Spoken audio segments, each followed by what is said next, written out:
Okay, so my last video cut off of me, and I just wanted to come back because I think I want to make these videos with the intentions of connecting in a way that needs to be more normal. Finding people that you can relate to. I think there is a lot of disconnection, and I just want to be completely raw and real about who I am as a person.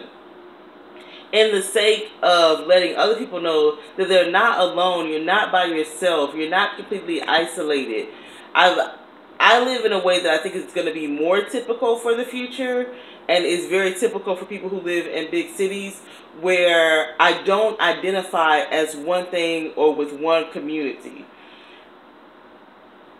Also, I am not perfect for any one scenario. My life has been full of constantly letting go is number one, and adapting. But the letting go part is so strenuous. Like, I went through something in a family kind of situation where I was like, oh my God, we go through this like every decade. I'm not going through it again in this decade. Like, I will cut you loose, let you be, because the relationship isn't serving me. And I felt such conviction because I feel like that I should be the bigger person. And I just see cycles. And no matter what you are, who you are, you will see cycles in your life. You will identify the weakness within yourself as it becomes reapparent to yourself. Like, I know some people, they can't hold a job, or some people like myself, we're loyalists where we can, but then we find ourselves unhappy. Some people attract bad men. There are cycles in your life that become reapparent. If you look at the kind of people that you attract, whether they be romantic or friendship wise, you can see a connecting thread, and that cycle is there because you remain constant. Once you start to change, then the people around you, the ideas that approach you become different, and even if they don't, your reaction to them becomes so different that what comes at you must also transform.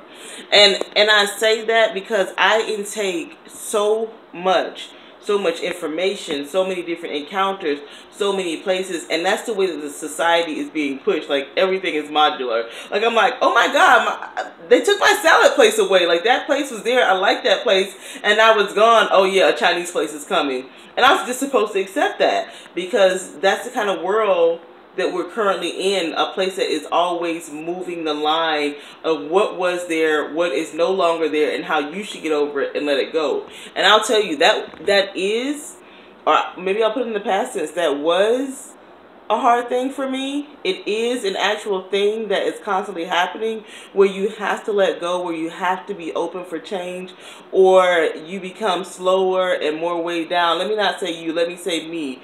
It becomes a conflict. Can I say that? In the spirit of Eckhart Tolle. It becomes a conflict to try to hold or to try to correct things that are what they are. And it goes back to a core spiritual belief of accepting things as they are. Now, you don't have to allow it in your presence. You can accept it and be like, you know what? I know who you are and how you are, and what it is and how it operates. And I want to be kind of tangible too. Let's say you have a family member or a job. You know what it is. It has never changed, will never change. It is long-standing, brick to the ground. That's what it is. You don't have to show up to it. You don't have to take it with you. You don't have to allow it. You, me, can take it back and say, you know what, it just doesn't fit.